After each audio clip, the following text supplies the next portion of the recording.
बाबा, मैं क्या करूं? मैं बहुत परेशान हूं। इस बार सूखा पड़ने के कारण सभी जीव जंतु प्यास के कारण मर रहे हैं और मैं कुछ भी नहीं कर पा रहा हूं। आखिर मेरे खुदाए गए तालाब में पानी क्यों नहीं निकल रहा है? बाबा, इसका कोई उपाय बताओ।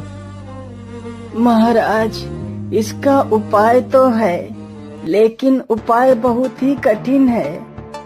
बाबा, आप मुझे बताइए कि वह क्या उपाय है। मैं इन जीवों को इस प्रकार मरते हुए नहीं देख सकता। मैं इन्हें बचाने के लिए कुछ भी कर सकता हूँ। बस आप मुझे उपाय बताइए। तो सुनिए महाराज, इस तालाब में पानी आ सकता है यदि आप अपने बड़े बेटे या फिर बड़ी बहू की बलि इस तालाब पर दें, तो इस तालाब में पानी आ सकता है।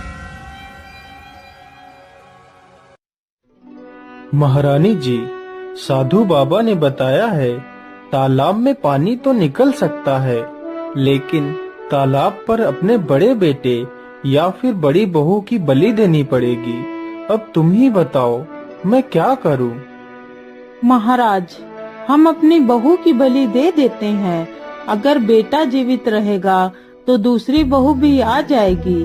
यदि बेटा ही नहीं होगा तो बहू किस काम की?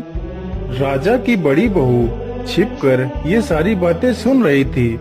ये सारी बातें सुनने के बाद वह अपने शयन कक्ष में चली जाती है।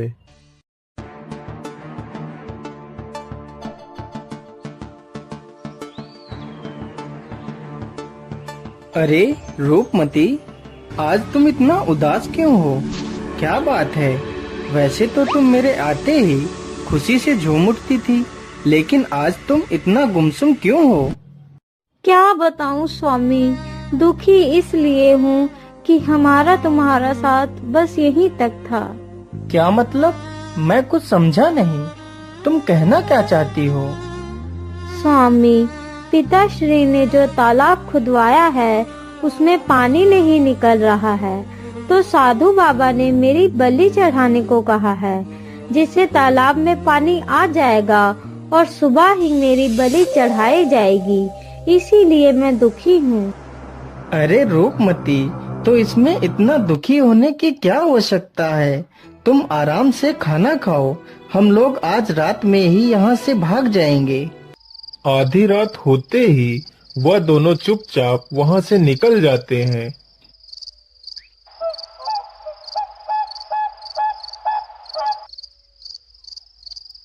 रूपमती, अब हम दोनों अपने राज्य से काफी दूर आ गए हैं। चलो, अब हम यहाँ पर थोड़ा सा आराम कर लेते हैं। फिर वे दोनों वहीं पर सो जाते हैं। तभी एक सर्प आकर रूपमती के पैर में डस लेता है।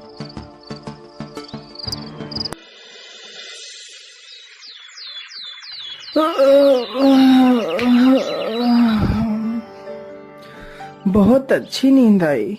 चलो रूपमती। अरे ये क्या? रूपमती, तुम्हें क्या हो गया? हे ऊपर वाले, तुमने ये क्या कर दिया?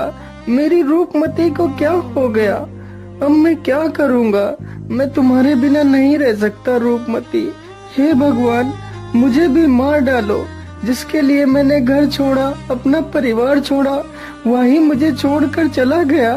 हे भगवान, मुझे नहीं जीना है, मुझे नहीं जीना है। अरे बेटा, तुम क्यों रो रहे हो? तुम्हें क्या हुआ? बाबा, मेरी मदद करो बाबा। मेरी पत्नी को सर्प ने डस लिया है, मेरी मदद करो। अरे बेटा, तुम शांत हो जाओ। मैं तुम्हारी पत्नी को जीवित कर सकता हूँ, लेकिन याद रहे, तुम इस घटना के बारे में किसी को नहीं बताओगे। यदि तुमने किसी को बताया तो तुम्हारी पत्नी की मृत्यु हो जाएगी। ठीक है बाबा, मैं किसी को नहीं बताऊंगा बाबा, बस आप मेरी पत्नी को जीवित कर दीजिए। तो ठीक है बेटा, यह जल हाथ में लेकर 3 बार बोलो कि मैं अपनी आधी उम्र अपनी पत्नी को देता हूँ। मैं अपनी आधी उम्र अपनी पत्नी को देता हूँ। मैं अपनी आधी उम्र अपनी पत्नी को देता हूँ। मैं अपनी आधी उम्र अपनी पत्नी को देता हूँ। बेटा, अब इस जल को अपनी पत्नी के ऊपर डाल दो।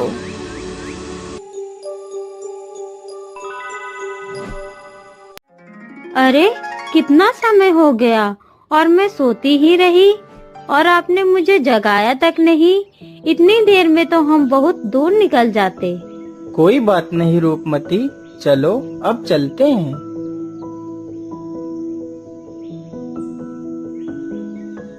स्वामी, मुझे तो बहुत जोर की प्यास लग रही है, अब मुझसे और नहीं चला जाएगा। अच्छा सुनो, वहाँ पर देखो, वहाँ पर कोई झोपड़ी नजर आ रही है। चलो वहीं चलते हैं, हो सकता है वहाँ पर हमें कुछ पानी पीने को मिल जाए। अरे भाई, हम लोग बहुत दूर से आ रहे हैं, क्या हमें कुछ पानी पीने को मिल सकता है? हाँ हाँ भैया, क्यों नहीं, कुआं वहाँ पर है, चले जाओ और पानी निकाल कर पी लो। रूपमती, तुम यहीं पर रुको, मैं अभी पानी लेकर आता हूँ। अरे, इतनी सुंदर स्त्री होकर भी तुम यहाँ वहाँ कहाँ भटकती घूम रही हो? क्या बताऊं भैया, यह तो मेरी फूटी किस्मत है जो मैं यहाँ वहाँ भटक रही हूँ। फिर रूपमती उसे अपनी पूरी कहानी सुनाती है। अरे राम राम राम, यह तो बहुत बुरा हुआ आपके साथ, लेकिन आज नहीं तो कल जब आप अपने राज्य वापस जाएंगी तो वह राजा तुम्हारी बलि जरूर चढ़ा देगा। क्या करूं भैया, अकेली तो कहीं भागकर भी तो नहीं जा सकती हूँ। मेरी मानो तो तुम अपनी जान के लिए कोई भी खतरा मौन न लो। तुम अपने पति को मार दो और मेरे साथ यहाँ पर रह लो। यहाँ तुम्हारी जान को कोई खतरा नहीं होगा। हम दोनों आराम से यहीं रह सकते हैं। लेकिन मैं उसे कैसे मार सकती हूँ? तुम ही मार दो। अरे नहीं नहीं, पति तुम्हारा है तो मारना भी तुम्हें ही पड़ेगा। अच्छा ठीक है, मैं कोशिश करती हूँ। फिर वह पीछे से जाती है और राजकुमार को कुएं में धक्का दे देती है। राजकुमार कुएं में गिर जाता है। उन दोनों को लगा कि राजकुमार पानी में डूब गया है। अरे चलो चलो, यहाँ से भाग चलो, हम लोग कहीं दूसरी जगह चलते हैं।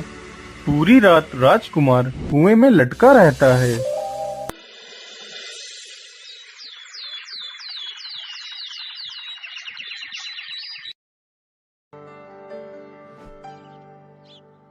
अरे हरिया, मैं पानी लेने जा रहा हूँ, तब तक तू मेरी भेड़ों को चराना। ठीक है श्यामू भैया, लेकिन जल्दी आ जाना।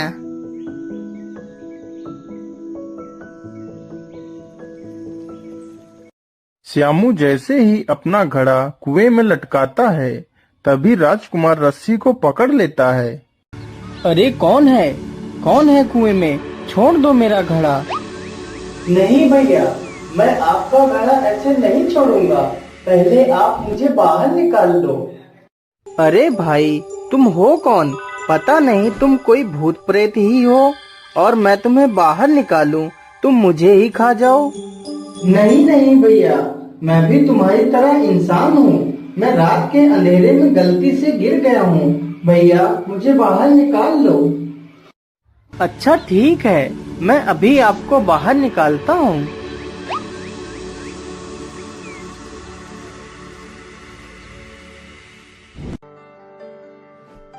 अरे भाई, परदेसी हूँ, काम की तलाश में इधर उधर भटक रहा था, तभी गलती से कुएं में गिर गया। लेकिन भैया, आपका बहुत बहुत धन्यवाद। अच्छा भाई, तो आपको काम चाहिए, तो चलो मेरे साथ, मैं आपको काम दिलवाता हूँ।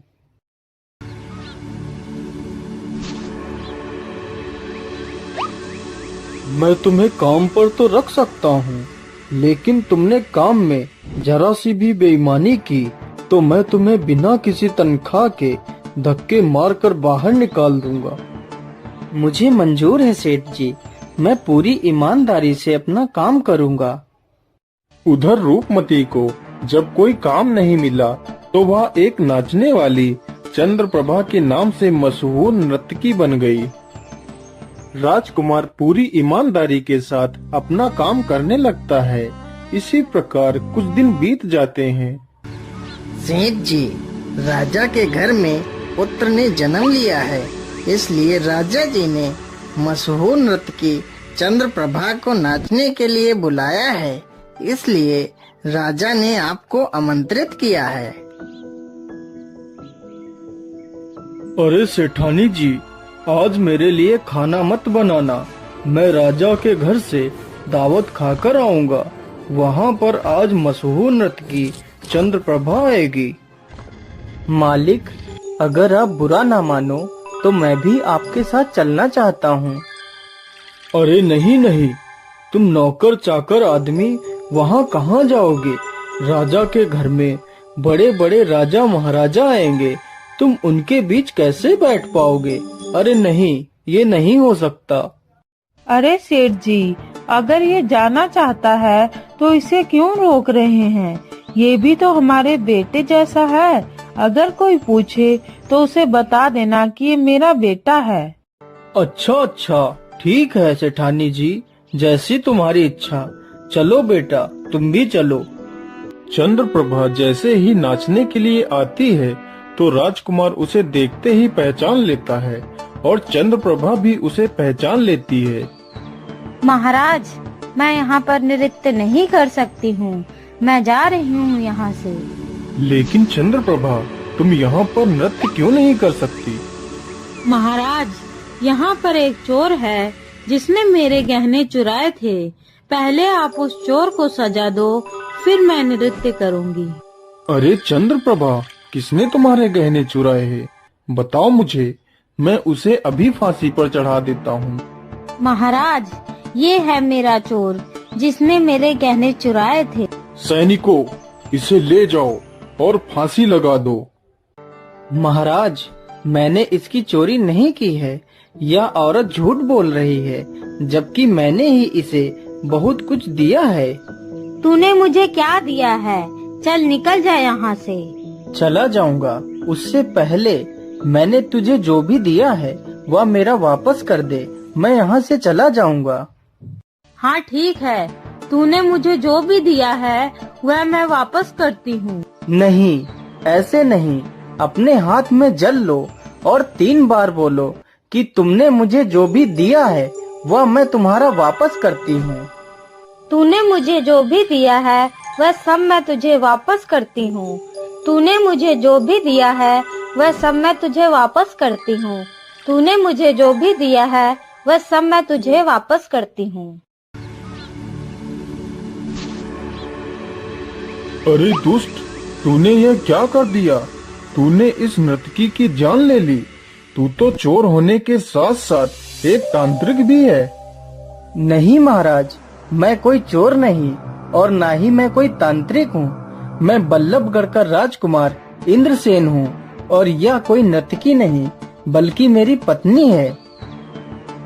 फिर राजकुमार सभी को अपनी दुख भरी कहानी सुनाता है। महाराज, मैंने इसे अपनी आधी उम्र दी थी।